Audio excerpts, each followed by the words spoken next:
አስጨናቂ ተላስገላ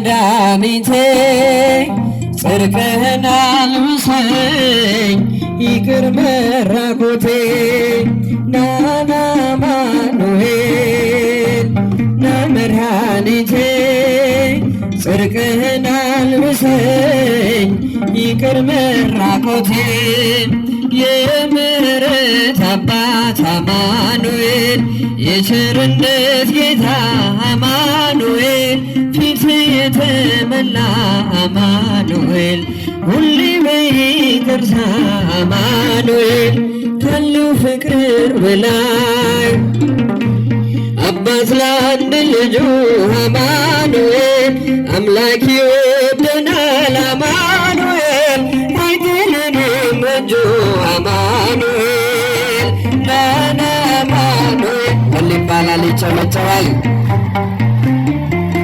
ጽድቅህን አልብሰኝ ይቅር መራቆቴ ናና አማኑኤል ና መድኃኒቴ ጽድቅህን አልብሰኝ ይቅር መራቆቴ መድኃኒቴ ልብል ድኛለሁ ሞት አማኑኤል ቁስሌ ተፈውሷል አማኑኤል በቁስል በሞት አማኑኤል ስሸት አቀፍከኝ ስወጋኝ በራ አማኑኤል በፍቅር አወጣኸኝ አማኑኤል እዚያ ከመከራ አማኑኤል ናና አማኑኤል እልል እልል እልል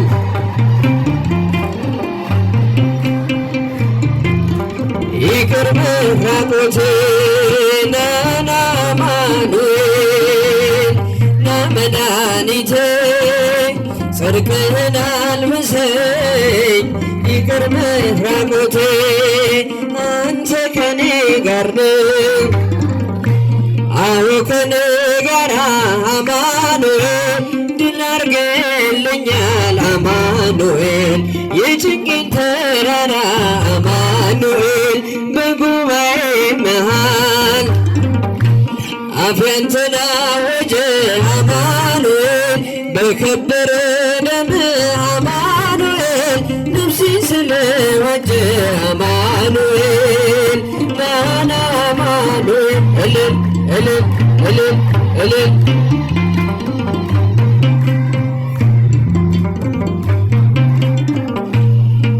ናና አማኑኤል ና መድኃኒቴ ጽድቅህን አልብሰኝ ይቅር መራቆቴ የድንግሏ ፍሬ አማኑኤል የብላቴናዋ አማኑኤል የቤቴ ምሰሶ አማኑኤል የነፍሴ ቤዛዋ አማኑኤል መሰረት ያንተን አማኑኤል ያሳደገኝ እጅ አማኑኤል አትወኝም አንተ አማኑኤል ስለሆንኩኝ ልጅ አማኑኤል ናና አማኑኤል እልል እልል እልል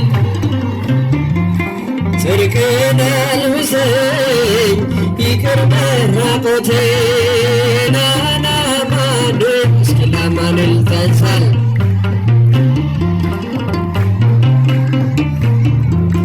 ይቅር መራቆቴ መድኃኒቴ ልዑል አማኑኤል ድኛለሁ ሞት አማኑኤል ቁስሌ ተፈውሷል አማኑኤል በቁስል በሞት አማኑኤል ስሸት አቀፍከኝ አማኑኤል ስወጋኝ በራ አማኑኤል በፍቅር አወጣኸኝ አማኑኤል ከዚያ ከመከራ አማኑኤል ናና አማኑኤል እልል እልል እልል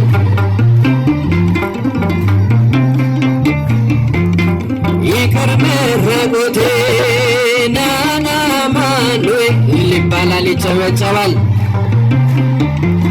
ጽድቅህን አልብሰኝ ይቅር መራቆቴ ታላላቅ ኃጢአቶችን ሰርቶ ነበረ። ነቢዩ ናታን መጥቶ በምሳሌ ነገረው። ያ ኃጢአት የፈጸመው እሱ እንደሆነም ገልጾ አስረዳው። ከዚያ በኋላ ዳዊት ከዙፋኑ ወርዶ ማቅ ለብሶ ትቢያ ነስሶ አለቀሰ። በድያለሁ፣ አጥፍቻለሁ፣ ልክ አይደለሁም አለ። ወደ እግዚአብሔር ተማጸነ። እግዚአብሔር የዳዊትን ጾሙን ጸሎቱን ተቀበለለትና ኃጢአቱን ይቅር አለለት። ዋዲ በጾም በጸሎት ተሰረየ ሎቱ ኃጢአቱ ለዳዊት። ዳግመኛም በጾምና በጸሎት አማካኝነት የዳዊት ኃጢአቱ ይቅር ተባለለት። ወተወለቆ ምስለ ጻድቃን ከጻድቃን ከቅዱሳን ጻድቃን ጋራም ተቆጠረ ይለናል። ክርስቲያኖች በጾምና በጸሎት አማካኝነት ኃጢአታችን ይቅር ይባላል። በደላችን ይደመሰሳል። የጠፋነው ጥፋት የበደልነው በደል እግዚአብሔርን ያሳዘንበት ያ መጥፎ ቀን በጾምና በጸሎት አማካኝነት ይቅር ይባልልናል።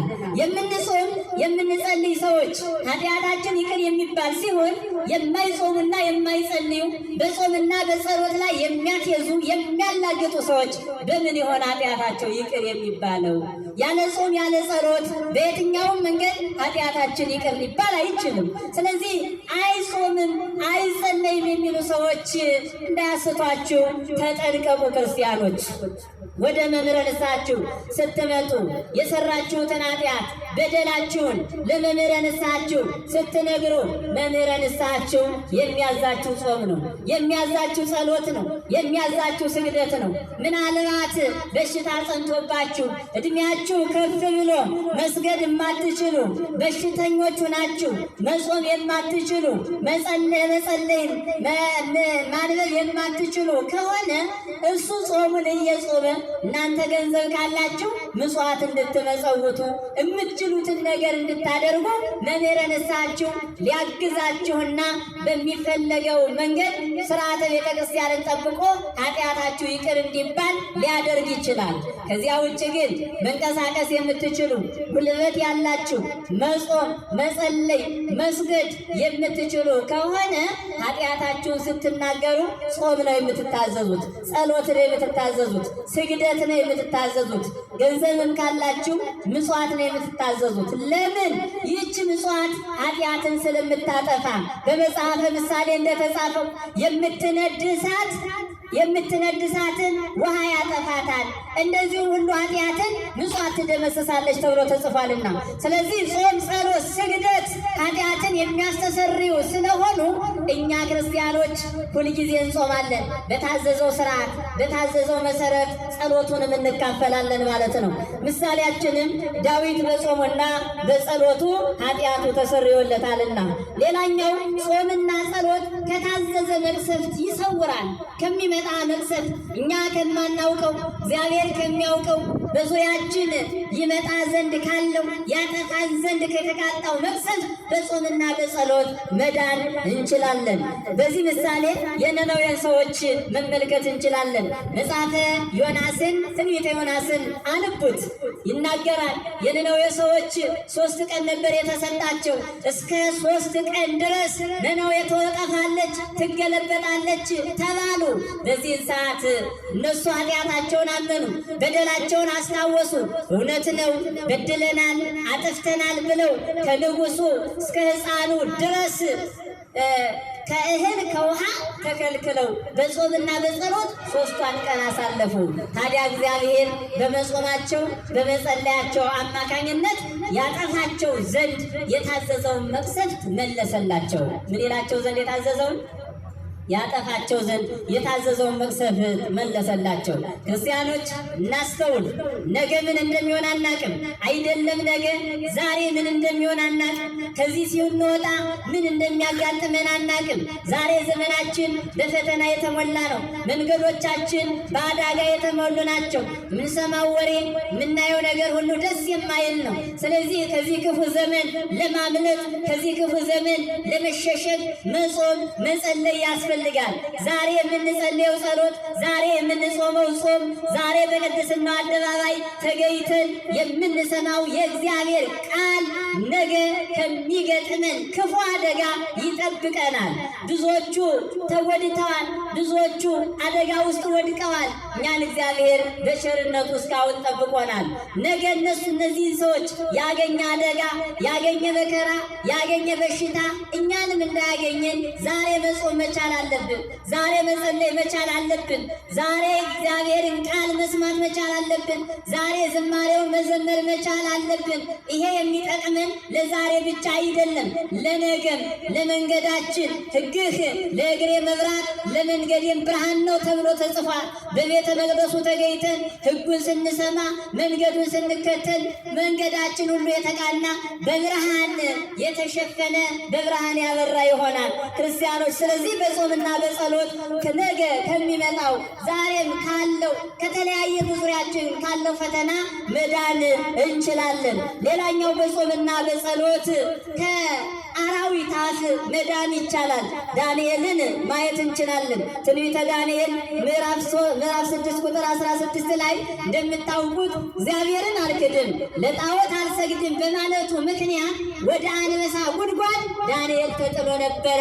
ነገር ግን ዳንኤልን እነዚያ የተራቡ አናብስት ሊበሉት ሊሰብሩት አልቻሉም። ለምን? ዳንኤል ይጾማል፣ ዳንኤል ይጸልያል። በጾሙ በጸሎቱ አማካኝነት ከእግዚአብሔር ጋር ይገናኛል። እግዚአብሔር ለዳንኤልን ሞገስ ሰጥቶ እንደገና የአናብስቱን አፍ እግዚአብሔር ዘጋለት።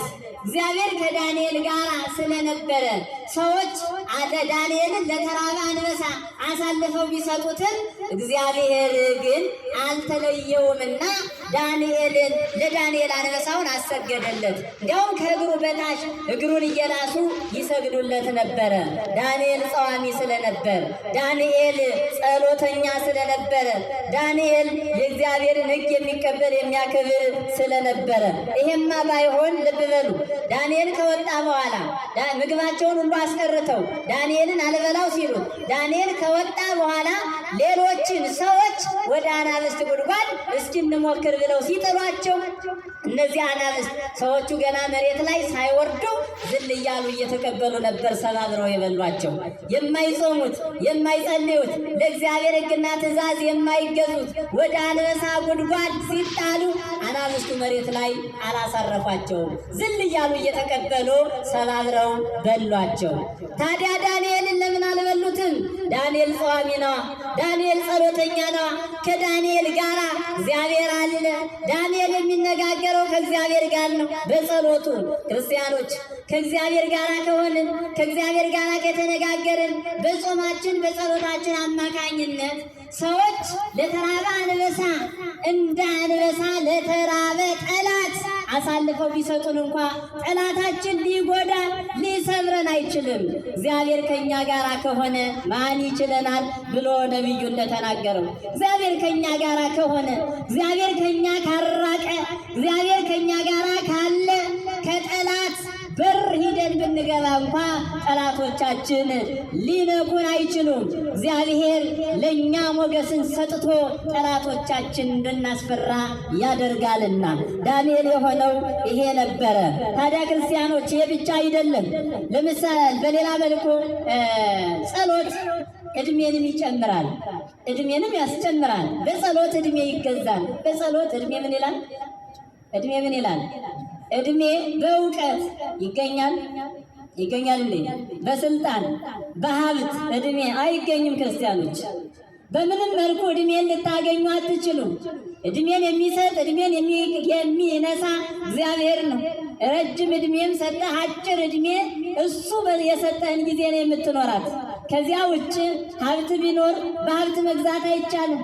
ጉልበት ቢኖር በጉልበት እድሜን መቀማት አይቻልም። ስልጣን ቢኖር በስልጣን እያስፈራሩ እድሜን መጨመር በፍጹም አይቻልም። በፍልስፍና በጥበብ በእውቀት እድሜ አይጨምርም፣ አይቻልም። ነገር ግን እድሜ በምን ይገኛል ካላችሁ፣ እድሜ በጾም ይገኛል፣ በጸሎት ይገኛል። መጽሐፍ ቅዱስ ማስረጃ መመልከት እንችላለን። ሁለተኛ ነገሥት ምዕራፍ 20 ቁጥር 6 ላይ የሕዝቅያስን ታሪክ እናነባለን። እግዚአብሔር ነቢዩ ኢሳይያስን ልኮ ለሕዝቅያስ እንዲህ ብለህ ንገረዋል። ትሞታለህ እንጂ አትድንምና ቤትህን አስተካክል ብለህ ሂደህ ንገረው አለው። ሕዝቅያስም ሄደ። እነሆ ከእግዚአብሔር ያገኘሁትን መልእክት ቃል በቃል ልነግርህ መጥቻለሁ። ምን አለህ? እስኪ ንገረኝ አለው። ትሞታለህ እንጂ አትድንምና ቤትህን አስተካክል ብሎሃል አለው። መቼ ነው የሚሞተው? ጊዜ አለኝ፣ ጊዜ የለህም። ሰዓት አለኝ፣ ሰዓቱ ደርሷል። ታዲያስ ቶሎ ቤትህን አስተካክል ተብለሃል። በዚህን ሰዓት ንጉሡ ሕዝቅያስ አዘነ፣ አለቀሰ። በጾም በጸሎት ሆኖ ወደ እግዚአብሔር ለመነ። እውነት ነው አንተ ከጠራኸኝ እመጣለሁ፣ ግን አላሰብኩም ነበር እድሜን የምትሰጥ እድሜን የምትቀንስ በእድሜ ባለጸጎች የምታደርግ አንተ ነህና ጌታዬ ሆይ እባክህን እድሜ ስጠኝ፣ እድሜን ጨምርልኝ፣ ባላሰብኩት ሰዓት አትውሰደኝ ብሎ ወደ እግዚአብሔር ጾመ፣ ጸለየ፣ ከእግዚአብሔርን ማለደ። ማን? ነቢዩ ንጉሡ ሕዝቅያስ።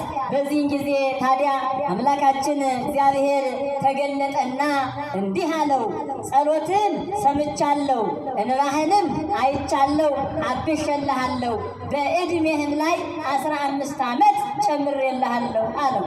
በዕድሜ ላይ ስንት ዓመት ጨምሬልሃለሁ? ስንት ዓመት? 15 ዓመት። በስንት ቢሊየን ብር ይገኛል? ይገዛል 15 ዓመት።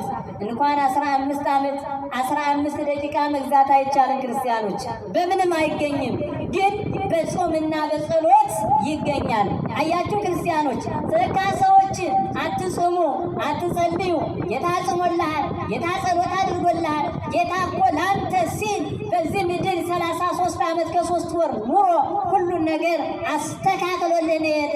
ከአሁን በኋላ ዝም ብለህ በስጋ ተደሰት የሚሉ እድሜያችን እንዲያጠር እየፈለጉ ነው።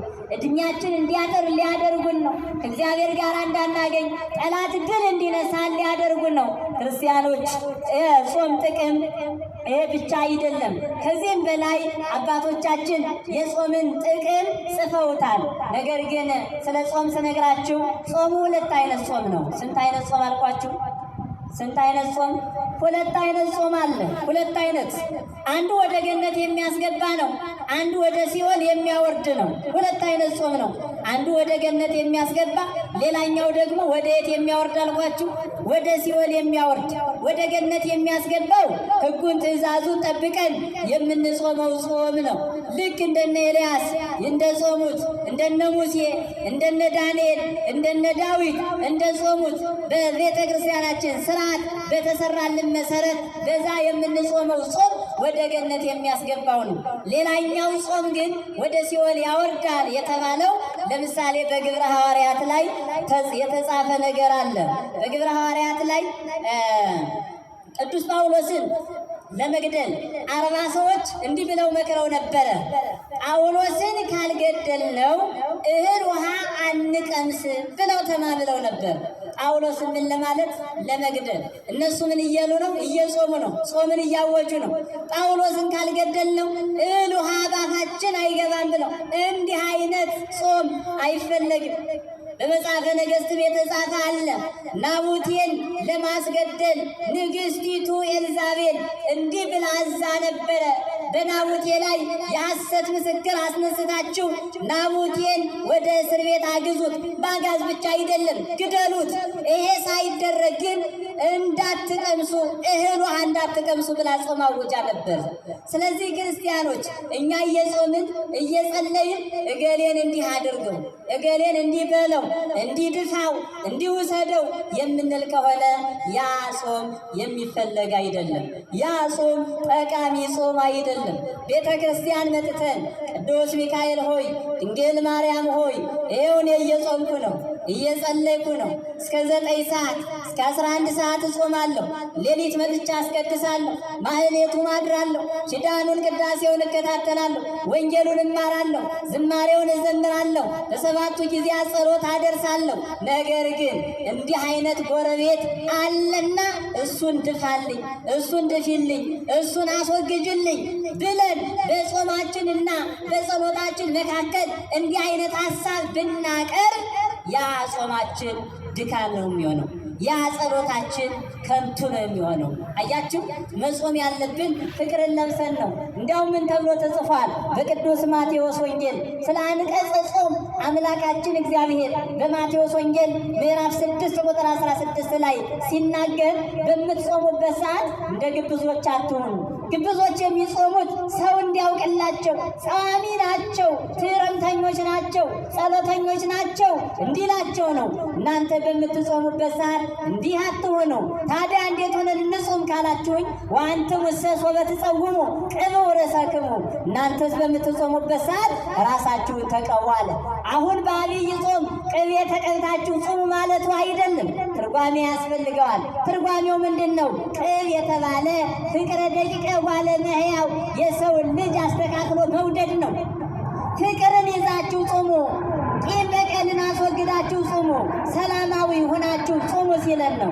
ስለዚህ ጾማችን ተቀባይነት እንዲኖረው ጸሎታችን ከደመና በታች እንዳይቀር ከደመና በላይ ወጥቶ የልባችንን መሻት እንዲፈጽምልን ሰላምንና ፍቅርን ይዘን መጾም ይዘን መጸለይ መቻል አለብን። ይሄ ሲሆን ጾማችን የተሟላ ይሆናል። ያ ካልሆነ ግን ጾማችን ተቀባይነት ሊኖረው አይችልም፣ ከንቱ ይሆናል ማለት ነው። ስለዚህ እስኪ ስንጾም እንዴት ነው? ስንጾም እንጸልያለን፣ ስንጾም እንመጸውታለን፣ ስንጾም ሰዎችን እናከብራለን፣ ስንጾም ለሰዎች ክብር እንሰጣለን፣ ስንጾም ሰዎችን እንወዳለን፣ ስንጾም በውስጣችን ሰላም ይሰማናል፣ እንጾማለን፣ ቤተ ክርስቲያን እየመጣን እንጸልያለን፣ ቃለ ወንጌሉን ትምህርተ ወንጌሉን እንካፈላለን፣ እንዘምራለን፣ እናስቀድሳለን። ቤታችን ሂደን ግን በቤታችን ሰላም ነን ወይ? ከቤቶቻችን ከወንድሞቻችን ከጎረቤቶቻችን ከስራ ባልደረቦቻችን ጋር ሰላማዊ ነን ወይ? ለነሱ የምናስበው ነገር መልካም ነው ሆይ? በጾም ሰዓት በጸሎት ሰዓት ሌላ ነገር እያሰቡ መጾም ተገቢ አይደለም። ሌላ ነገር እያሰቡ መጸለይ ተገቢ አይደለም። ብዙ ጊዜ ጸሎታችን ቶሎ መልስ ይዞ የማይመጣው ጸሎታችን እና ጾማችን ቶሎ ተቀባይነት ኑሮት የልባችን መሻት የማይፈጸመው በሕጉና በስርዓቱ ስለማንጾም ሊሆን ስለሚችል ነው። ስለዚህ የጾምና የጸሎት ጥቅሙ እኔ ከነገርኳችሁ በላይ ነው። ክርስቶስ የነገረን እንዲህ አይነቱ ያለ ጾምና ያለ ጸሎት አይወጣማል። እንዲህ አይነቱ ጋኔን ስር የሰደደው አብሮ ያደገው እንዲህ አይነቱ ነገር አይወጣማል። ግን ከዚያም በላይ ጾምና ጸሎት ጥቅም አለው። ታዲያ ክርስቲያኖች ለጾም ምን ያህል ቦታ ሰጥተናል? ለጸሎት ምን ያህል ቦታ ሰጥተናል? በጾም ሰዓት በጸሎት ሰዓት እንዴት ህይወታችንን እየመራን ያለ ነው? ሰላማዊ ነን? ፍቅር ነን? ከቤተሰቦቻችን ከጓደኞቻችን ከስራ ባልደረቦቻችን ጋር እንዴት ነው ለጾም ያለን አመለካከት? በጾም ሰዓትስ ምን እያደረግን ያለን? በጾም ሰዓትስ ከምን ነው እየተከለከልን ያለን? ዝም ብለን እስከ 9 ሰዓት እስከምንችለው እስከ 7 ሰዓት እስከ 8 ሰዓት እስከ 9 የቻለን ከዛ በላይ ከእህል ብቻ ነው እየተከለከልን ያለ ነው? ከሌላ ነገርስ እየተከለከልን ነው ወይ? ከበሬ ስጋ ተከልክለን ከሰው ስጋ የማንከለከል ከሆነ ምን ዋጋ አለው ጾማችን? ምን ዋጋ አለው ጸሎታችን? የበሬ ስጋ የበግ ስጋ የፍየል ስጋ ትተን የሰውን ስጋ ያለ ቢላ በሐሜት እያረድን የምንበላ ከሆነ ጾማችን እንዴት ተቀባይነት ይኖረዋል? ጸሎታችን እንዴት ተቀባይነት ይኖረዋል? ስንጾም ከስጋ ብቻ አይደለም። አይናችን እየጾመ ነው ወይ? እግራችን እየጾመ ነው ወይ? እጃችን እየጾመ ነው ወይ? ልባችን እየጾመ ነው ወይ? አንደበታችን